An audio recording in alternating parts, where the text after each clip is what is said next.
जय माँ काली। हम तांत्रिक दुर्वासा जुड़ जाएं सभी साधक। आशा करते हैं सभी अच्छे होंगे, स्वस्थ होंगे। आज हम बात करेंगे नए साधकों के लिए, जो नए साधक हैं और साधना करना चाहते हैं और काफ़ी जो है उत्सुकता है तंत्र में, और कोई ऐसी साधना करना चाहते हैं जो कि उनको सिद्ध भी हो जाए और ज़्यादा खतरनाक ना हो, यानी कि जो साधना करते वक्त अनुभव होते हैं वह ज़्यादा डरावने ना हो, और पहली जो साधना है उनका अनुभव उनका अच्छा रहे। देखो, तंत्र में कोई भी शक्ति है अपना आभास जरूर करवाएगी, क्योंकि जब आप दूसरी दुनिया के किसी भी शक्ति से संपर्क में आते हैं तो अनुभव होना तो एक जो है इसका हिस्सा है।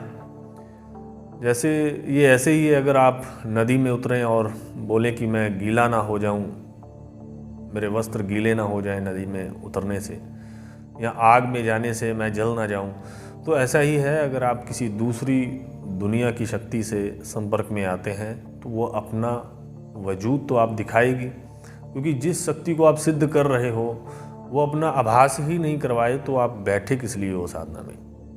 तो वो अपना आभास करवाएगी, और जो अच्छी बात है कि वो अपने अनुभव करवा रही है, अपना आभास करवा रही है, चाहे वो डर का कारण आपके लिए है, लेकिन इसमें कोई डरने वाली बात नहीं होती है।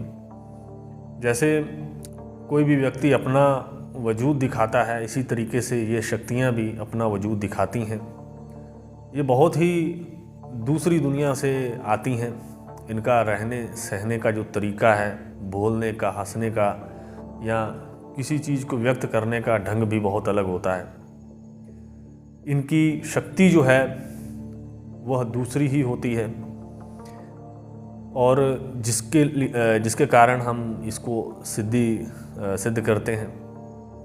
तो कोई भी नया साधक है तो उसको घबराने की कोई ज़रूरत नहीं है, वो कोई भी शक्ति सिद्ध कर सकता है।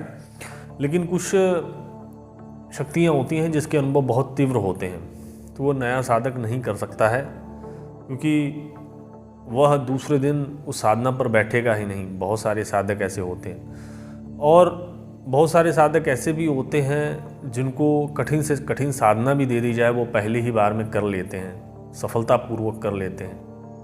वो सिद्धि से उठते नहीं हैं या बीच में नहीं छोड़ते हैं। इसीलिए जो है साधक जो है मजबूर हृदय वाला ही बनता है। तो जितने भी अच्छे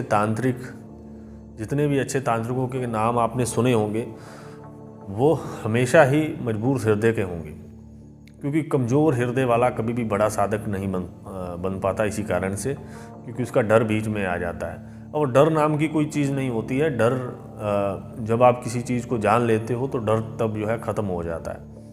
जब आपको पता होता है कि अगर आपके सामने आग जल रही है तो आपको डरने की कोई ज़रूरत नहीं है। हाँ, अगर आप अग्नि के बीच में जाओगे तो आपको डरने की, भागने की ज़रूरत है। लेकिन ये जो शक्तियाँ होती हैं बाहर से ही अपना अनुभव करवाती हैं, लेकिन उसकी जो असर है उस अनुभव का इतना तीव्र होता है कि वो आपके अंदर तक घुस जाता है। वो अनुभव आपको इतना डरा देते हैं, आपको इतना परेशान कर देते हैं। कई साधक जो है अपना मंत्र ही भूल जाते हैं साधना करते हुए। ऐसा बहुत बार हुआ है, अनेकों बार हुआ है। तो साधक जो है एक तो स्वस्थ भी होना चाहिए। ऐसा नहीं है कि उसको कोई बीमारी के चलते या कोई ऐसी शरीर की उसकी हालत है कि वो किसी भी डर को जो है सहन नहीं कर सकता है और वहाँ पर मूर्छित हो जाए। तो साधक जो है थोड़ा शारीरिक रूप से भी कुछ सहन करने के लायक होना चाहिए।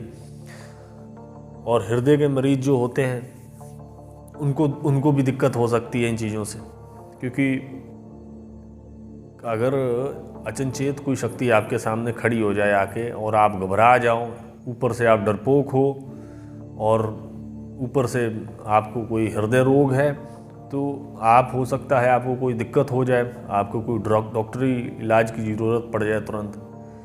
तो साधक जो है वही साधना करे जो शरीर के स्वस्थ है, क्योंकि ऐसा नहीं है कि आप साधना नहीं कर सकते और फिर भी करें, अपने आप को कोई क्षति पहुंचा लें। तो क्योंकि ये शक्तियाँ जब आती हैं तो पूरे अपने रूप में, पूरे अपनी ताकत लेकर आती हैं।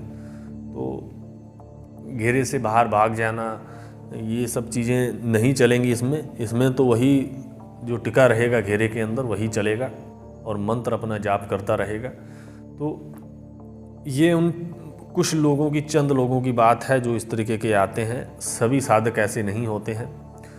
जब कोई भी साधक हमसे सिद्धि लेता है तो उसको पूर्णतः पूरे तरीके से पहले समझाया जाता है कि किस प्रकार से साधना करनी है, किस प्रकार से बैठना है और ये शक्ति किस प्रकार से आती है, किस प्रकार से डराती है, किस प्रकार से आपको अनुभव करवाएगी, किस प्रकार से आपको उठाने की कोशिश करेगी, किस प्रकार से आपको झंझोड़ेगी वो।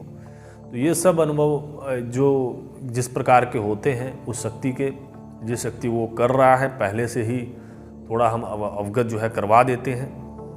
फिर वो साधक जो है उस तरीके से जब अनुभव करता है तो उसके अंदर एक विश्वास रहता है गुरु का। गुरु ने जो शब्द बोले हैं उसको याद रखता है अपने मन के अंदर और अपनी साधना करता है और फिर जो है सिद्धि जो उसकी पूर्ण होती है और सिद्धि प्राप्त हो जाती है।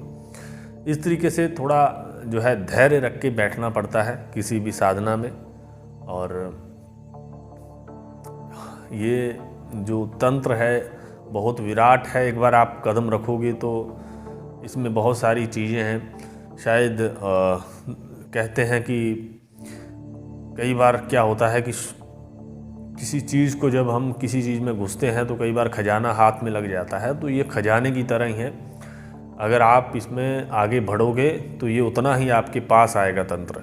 जितना दूर जाओगे उतनी दूर ही रहेगा। फिर तो जितना आप डर को पीछे रख के आगे बढ़ोगे उतना ही ये आपको जो है बलपूर्वक बनाएगा, उतना ही आपको तंत्र में आगे ले जाएगा। कितनी शक्तियां हैं, हमने कितनी शक्तियों के बारे में पहले बताया है। इनमें से कोई भी शक्ति कर लो, अगर कोई उसमें नहीं करने वाली होगी, ज़्यादा प्रभावशाली होगी कि आप नहीं कर सकते हो, तो वो हम जो है, क्योंकि साधना जो है व्यक्तिगत होती है। हर कोई हर साधना नहीं कर सकता है। मजबूर हृदय के लोग बहुत सारी साधनाएं कर सकते हैं और हो सकता है कोई थोड़ा हृदय से या मन से थोड़ा सा इतना वो नहीं है तो उसको उस प्रकार की साधना भी दे दी जाती है। तो ऐसा नहीं है कि जो है शुरुआती चरण में अगर कोई व्यक्ति इसमें थोड़ा सा घबराहट में है तो उसको कोई साधना नहीं करवाई जा सकती। बिल्कुल करवाई जा सकती है। हमारे पास हमारे ऐसे भी साधक हैं जो बिल्कुल ही डरे, इसमें अपने इतना डर था उनके अंदर, फिर भी किसी तरीके से जो है वो सफल हुए। क्यों हुए उसके कुछ कारण हैं। क्योंकि गुरु जो होता है वो चाहे तो किसी मरे हुए व्यक्ति में भी जान डाल दे, यानी कि डरपोक से डरपोक व्यक्ति से भी साधना करवा दे, वह होता है गुरु। और हमने ऐसे बहुत सारे साधक हैं हमारे जो बिल्कुल ही इन शक्तियों से जो है करना चाहते थे, लेकिन सोच समझ कर करना चाहते थे कि कहीं कुछ हो ना जाए। ऐसे बहुत सारे साधक हैं जो इस तरीके से प्रश्न लेके आए थे, लेकिन जब उन्होंने सिद्धि की तो उनका जो अनुभव रहा वो उनको सदा के लिए बदल गया। और वो दूसरे साधकों को भी बताते हैं कि किस तरीके से साधना करनी चाहिए डर को पीछे रख करके। तो आप बाकी आपके ऊपर है कि आपने कौन सी साधना करनी है, सात्विक करनी है, तामसिक करनी है, कैसी करनी है। और साधना साधना ही होती है, शक्ति शक्ति ही होती है। कोई अगर आपको सही इस्तेमाल करेंगे तो सब शक्तियाँ ही एक तरीके से आपके लिए सात्विक ही हैं। देखो, अगर आप मांस मज्जा का जो प्रयोग नहीं करते हैं तो आप तामसिक शक्ति का सिद्धि जो है ना करो, क्योंकि अगर ये मांस मदिरा लेती हैं तो काम भी फिर उतना ही करती हैं। तो शक्ति का जो भोग है वो देना चाहिए उस शक्ति को। और शक्तियाँ ऐसे ऐसे कार्य कई बार कर देती हैं जो सालों साल कोई नहीं कर सका हो, ऐसे जो है चीज़ें कर सकती हैं। शक्तियाँ जो है अज्ञात रूप से एक अज्ञात दुनिया से आती हैं और अज्ञात रूप से ही कुछ कर देती हैं। ये शक्तियाँ इतनी हैं कि आप मान लो कि कोई भी इस कायनात में छोटी से छोटी कोई भी चीज़ हो, वो अपने आप में इतनी ताकत रखती है कि आप अंदाज़ा नहीं लगा सकते हो। तो जो किसी की ज़िंदगी, यानी कि ये शक्तियाँ इतनी चीज़ें बदल सकती हैं, शायद कोई आम इंसान नहीं बदल सकता। इतनी ताकत रखने वाली जो चीज़ें होती हैं वो बहुत ही बलशाली होती हैं, क्योंकि बल इस चीज़ का है कि आप क्या कुछ कर सकते हो। क्योंकि आपकी की हुई छोटी सी चीज़ सालों बाद क्या रूप लेके आएगी, क्या उसका अर्थ निकलेगा, क्या वो आने वाले समय में क्या अंजाम उसका होगा, ये बहुत बड़ी चीज़ है। अपने आप को थोड़ा सा डर से बाहर निकालो। डर कुछ भी नहीं है। डर जो है खुद ब खुद पनप रहा है, और आपको थोड़ा सा जागकर, आपको थोड़ा सा सुचेत होकर साधना करनी है। डर अपने आप जो है भाग जाएगा। डर होना भी चाहिए इंसान को, लेकिन डर इतना भी नहीं होना चाहिए कि आपकी चीज़ों की हर एक पहलू पे, आपकी ज़िंदगी के ऊपर, यानी कि आप बदलें ही ना पूरी ज़िंदगी भर, इस एक ही तरीके से रहें, तो उस ज़िंदगी का कोई फ़ायदा भी नहीं है। क्योंकि इतने लोग इस धरती पे हैं, तो अगर कुछ बदलना ही नहीं है, अगर कुछ करना ही नहीं है, तो उस जीवन का या उस शरीर का आना या ना आना एक समान है। वो शरीर जैसे पशु होते हैं, खाते हैं और पीते हैं और निकालते हैं, वही चीज़ बन जाते हो। क्योंकि एक फ़र्क भी बस इतना रह जाता है कि आपकी थोड़ी सी पशुओं से थोड़ी सी बुद्धि अलग होगी, लेकिन वो बुद्धि किस काम की, जो सिर्फ डर में जी रही है। जो व्यक्ति डर में जी रहा है, तो उस बुद्धि का भी क्या प्रयोजन, जब तक कि उसका सही आपने अर्थ नहीं निकाला, कुछ किया नहीं। साधक बनो, साधना करो, बहुत सारी चीज़ें हैं इसमें। देखो, कुछ लोग हमें अभी सुन रहे होंगे और कईयों के मन में भ्रांति है कि तंत्र मंत्र यूं ही होता है, फालतू की बातें हैं, यानी कि इसके अंदर कुछ है नहीं, ये बस फालतू की क्रियाकलापें ही हैं। देखो, जैसे विषय होता है, मान लो तलवारबाजी होती है, अगर कोई तलवार सीख ले, तलवारबाजी सीखे, तो आप उसकी टक्कर नहीं कर सकते हैं। आपको भी तलवार दे दी जाए तो उसकी टक्कर नहीं कर सकते हैं। अगर कोई भी शस्त्र चलाना सीख लेता है, तो एक तरीके से वह उसका बल बन जाता है।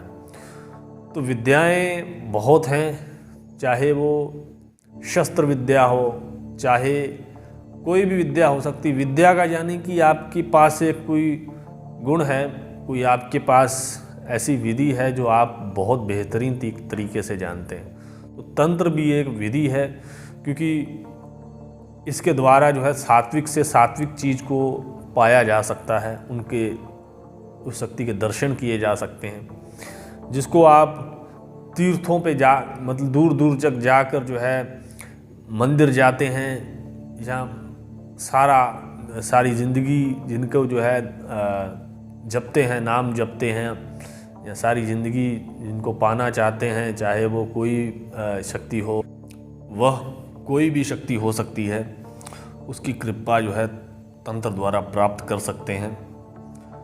और जो हमने समझाया है, आशा करते हैं सभी साधकों को समझ आया होगा। इन चीज़ों पर गौर करें, इन चीज़ों को अपने जीवन में लेके आएं, अगर तंत्र के रास्ते में चलना है। और तंत्र में वही चले जिसकी रुचि है, बिना रुचि के कोई भी विद्या हासिल नहीं होती। जो जिसकी रुचि है वही इस विद्या को ग्रहण करे, क्योंकि ये विद्या नहीं, एक सागर है, एक समंदर है, एक खजाना है। ये विद्या बहुत ही कुछ देती है। तो बाकी जो हम सब बोले हैं, पहले समझाए हैं, सारा देखो और समझो। मिलते हैं अन्य वीडियो में, तब तक के लिए नमस्कार। जय मां काली।